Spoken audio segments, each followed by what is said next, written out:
anesthésique. La conduite anesthésique de préférence, là, j'utilise pas le diprivant, hein. Là, j'utilise pas le diprivant. Là, j'utilise, si j'ai la kétamine, je l'utilise. Si j'ai l'étomidate, je l'utilise, bien sûr, elle a une très bonne stabilité hémodynamique. Et sinon, avec les benzodiazépines, si par exemple au bloc j'ai rien, à part le diprivant, je peux faire l'anesthésie avec la co-induction avec les benzodiazépines, avec l'hypnovel, hein, d'accord? Voilà, donc voilà.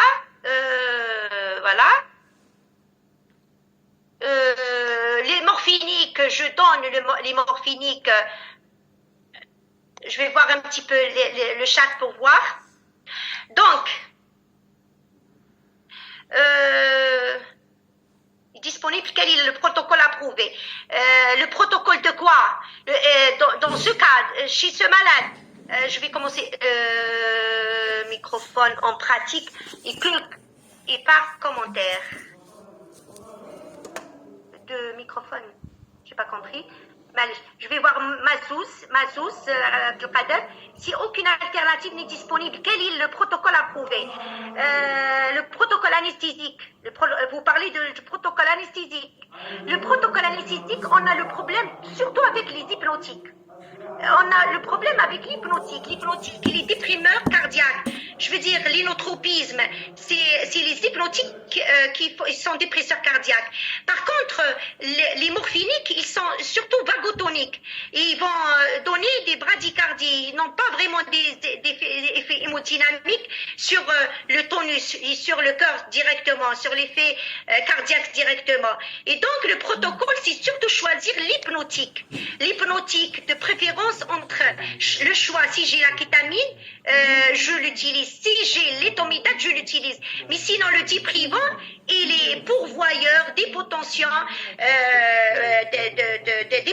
à l'induction. Donc, je dois faire attention pour le diprivant. D'accord? Sinon, pourquoi pas commencer avec les benzodiazépines, hein? Les benzodiazépines, c'est vrai, ils n'ont pas un effet amnétique formidable, mais mais ils donnent le relâchement, ils donnent quand même un certain, je veux dire, immobilité avec l'immobilité avec un sommeil qui ne suffit pas, mais quand même avec quoi on peut commencer l'acte opératoire. D'accord? Donc après.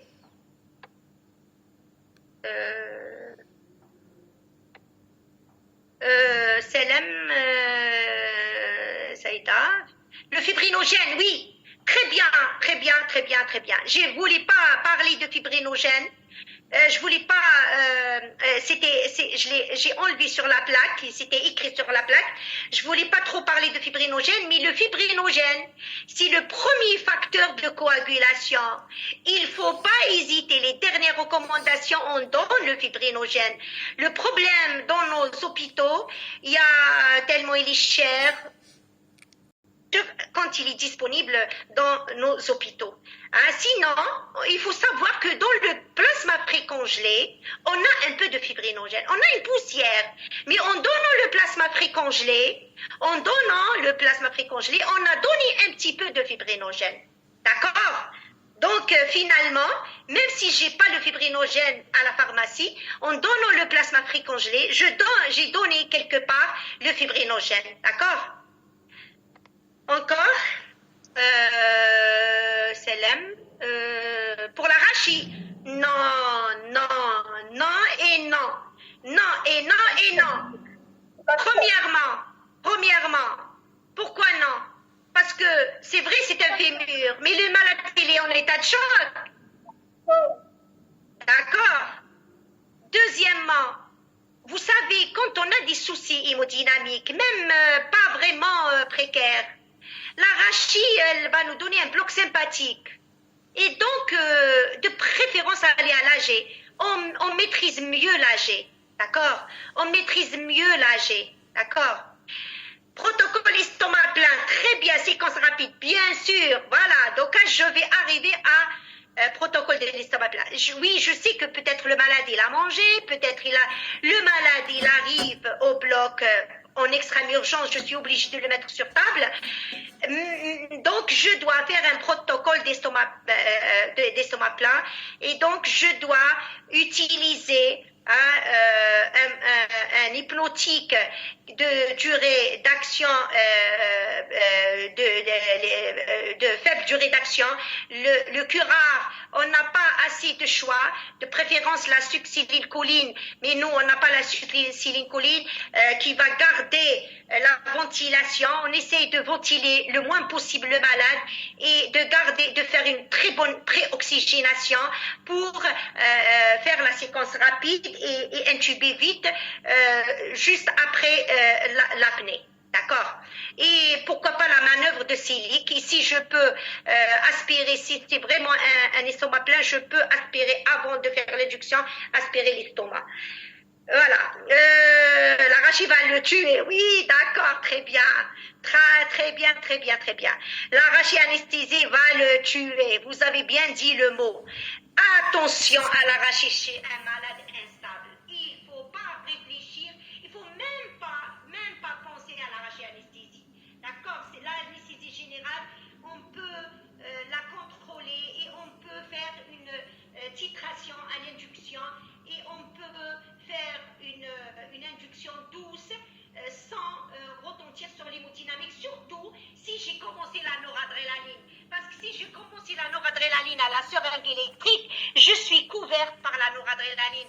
Et si j'ai commencé à transfuser, et si j'ai commencé à donner du plasma précongelé, ça veut dire que je suis en train de remplir le malade avec de la qualité. La qualité, ça veut dire l'hémoglobine transporteur d'oxygène et la pression oncotique avec le plasma gel, avec le plasma précongelé, la pression oncotique elle va être meilleure par rapport au sérum salé. D'accord? Donc on aura une bonne volémie avec le plasma précongelé en parallèle avec la transfusion de facteurs de coagulation pour que le malade coagule. D'accord? De contre-indication à la kétamine, c'est la kétamine. D'accord, bien sûr, la kétamine, elle garde son indication en cas de bas débit cardiaque, malgré elle est tachycardisante un petit peu parce qu'elle stimule le sympathique, mais elle va nous procurer un bon état, la pression artérielle, elle va rester, elle va garder une bonne hémodynamique avec une bonne pression artérielle, et donc l'indication est liée. Mais si j'ai encore l'éthomidate, pourquoi pas, d'accord? Ça dépend le bloc, parce que l'éthomidate, les derniers temps, il n'est pas vraiment disponible, hein, on le cherche. Moi, au bloc, la dernière fois, je l'ai cherché, je me le suis procuré, d'accord? Donc, ça dépend les hôpitaux. Moi, personnellement, dans mon hôpital, on n'a pas assez d'éthomidate, d'accord? Donc, on peut utiliser directement la kétamine. Voilà. Rupture de la rate révélée par la masse au niveau de l'hypochondre gauche. Non, justement, le cas clinique, je ne l'ai pas, parce que le cas clinique, il est lent. Moi, je voulais tirer la conduite anesthésique, le côté, je veux dire, anesthésique. Mais bien sûr, il ne faut pas passer devant une rupture de rate. Attention, parce que l'échographie, dans la conduite à tenir en urgence, j'ai dit on doit faire une échographie abdominale. Et l'échographie abdominale compte surtout si elle est, parce que les échographes là maintenant on les a dans les, je veux dire on n'a pas besoin de transporter le malade, on a des échographes partout. Donc si je peux faire une échographie au lit du malade, ne pas faire bouger le malade et ne pas le transporter, je fais, j'aurai une idée sur le pneumopéritoine et je dois faire bien sûr le scanner, si je peux le faire avec produit de contraste pour éliminer une lésion vasculaire en rétropéritonéale. Hein, d'accord, parce qu'on peut avoir une lésion vasculaire en rétropéritonéale qui n'est pas visible sans produit de contraste, d'accord, bien sûr, il ne faut pas passer devant une rupture de rate. Bien sûr, le chirurgien généraliste, il va rentrer au bloc avec le fémur, il va faire sa laparotomie avec l'échographie, surtout s'il y a un pneumopéritoine, il ne faut pas passer devant une rupture de rate parce que c'est un arrêt cardiaque cataclysmique, on a vécu ça, d'accord. Avec un polytraumatisme, les complications sont très difficiles. Oui, bien sûr, bien sûr. Donc là, j'ai gardé juste le fémur et le pneumopéritoine. J'ai essayé de ne pas mettre un cas clinique où il y a beaucoup de, je veux dire, un polytraumatisé qui a plus de 2 lésions. Parce que c'est vrai, le polytraumatisé, avec la rhabdomyolyse, avec, surtout s'il y a s'il y a un traumatisme crânien, s'il y a un traumatisme pulmonaire, la prise en charge, elle est difficile, difficile, difficile. D'accord? Donc, dans ce cas, je voulais juste tirer l'attention que le malade, on ne le met pas sur table opératoire avant de le transfuser, même si j'ai pas de sang isogroupe isorésus, je commence à le transfuser parce qu'il est à 160 de fréquence cardiaque. Et j'ai dit tout à l'heure, 160 de fréquence cardiaque. Qu'est-ce que ça veut dire 160? Qu'est-ce que ça veut dire 160? Ça veut dire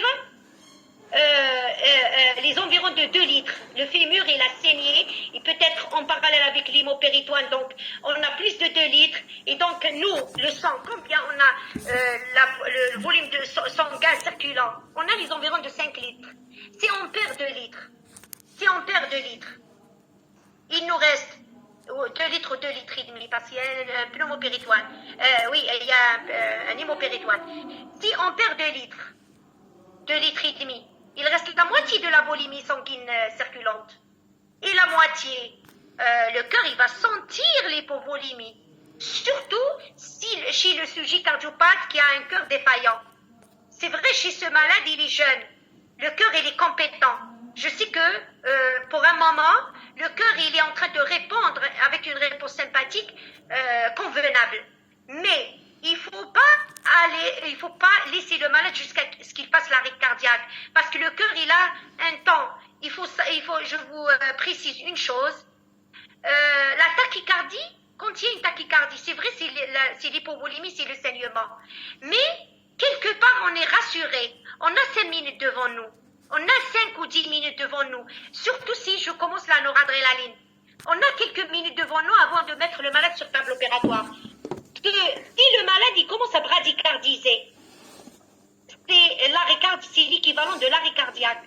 Il faut faire vite de le prendre en charge encore plus vite que quand il y a une tachycardie. Pourquoi? Parce que la bradycardie, il y a des récepteurs au niveau du ventricule gauche, il y a des récepteurs qui sont sensibles à l'hypovolémie.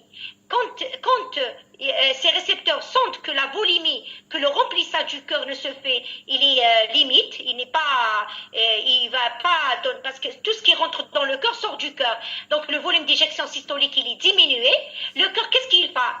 Il va bradycardiser pour essayer de prendre plus de temps pour éjecter, pour avoir un volume meilleur. Et donc, il va bradycardiser. Et si on ne remplit pas le malade avec de la qualité, et si je ne donne pas un bon remplissage, malgré que je donne la noradré, il faut avoir une volémie, il faut avoir une transfusion sanguine. Parce que si la bradycardie, elle commence, le malade, il va faire son arrêt cardiaque.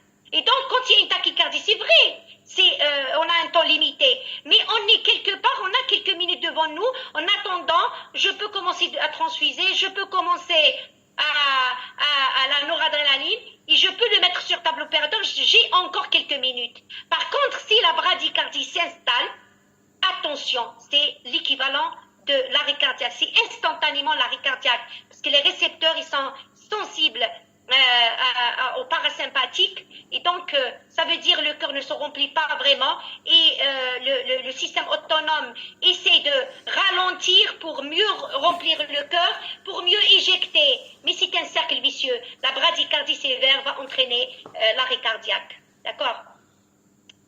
Avec qu'est-ce que il y a autre oui, il y a eu autre question.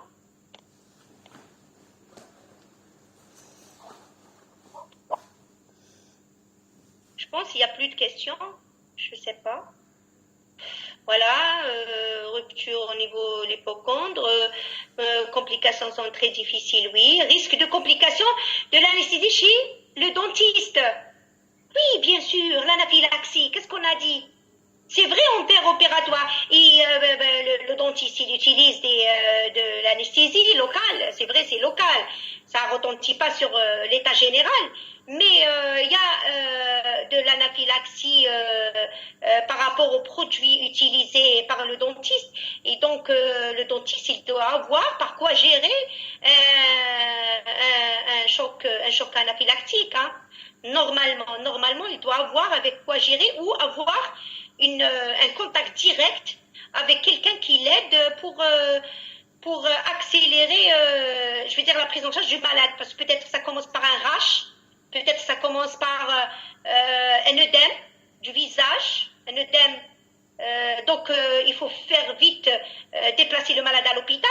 Mais si c'est un rash sans hypotension, je veux dire, il y a les complications, quand il y a des complications de l'anesthésie, les complications anaphylactiques, on a l'hypotension et on a les complications respiratoires. Donc, il faut gérer les complications respiratoires, il faut gérer les complications hémodynamiques. Et donc, si on a le temps, il faut qu'il passe à l'hôpital où il y a une bonne prise en charge. Si c'est un rash cutané, juste une petite réaction, il faut le mettre sous antihistaminique et bien sûr l'envoyer quand même pour un avis spécialisé. D'accord? Parce que l'anaphylaxie ne pardonne pas. D'accord? L'OAP, d'accord. L'OAP, c'est surtout concernant les sujets âgés, surtout concernant les sujets avec cardiopathie, surtout concernant les malades avec insuffisance cardiaque, avec dépression, avec insuffisance rénale, par exemple. Ils ont déjà une insuffisance rénale. Donc, avec des pressions de remplissage cardiaque élevées.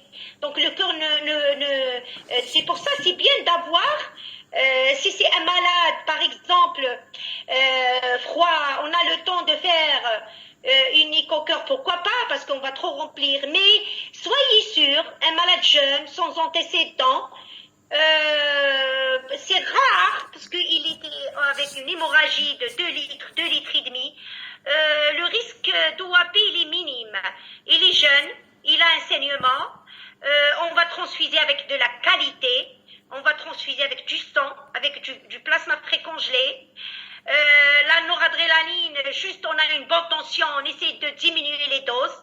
Hein, on ne va pas aller à de fortes doses pour ne pas fermer les vaisseaux et donc pour ne pas provoquer une post-charge élevée du ventricule, risque d'OAP quand on ferme trop le cœur, d'accord, la sortie du cœur bien sûr, quand on ferme beaucoup la sortie du cœur, et voilà. Donc oui, mais chez ce malade, tellement on a une hémorragie de plus de 2 litres, on est en manque de volémie, et donc le risque il est pratiquement inexistant. Pour l'enfant. L'enfant, non, l'arraché-anesthésie, déjà, vous savez, cette communication, j'ai enlevé l'enfant, j'ai écrit adulte. Pourquoi j'ai écrit adulte? Parce que si je rentre enfant, je vais sortir du sujet. Et en même temps, l'arraché, un malade qui saigne, l'arraché, que ce soit adulte ou enfant, elle est contre-indiquée. D'accord? Et j'ai précisé dans ce thème, j'ai précisé adulte pour focuser sur les complications, pour détailler les complications circulatoires de l'anesthésie générale. Et une autre fois, on peut faire loco-régional, anesthésie péridurale, et on peut préciser chez l'enfant sur une autre communication, sur un autre thème. D'accord?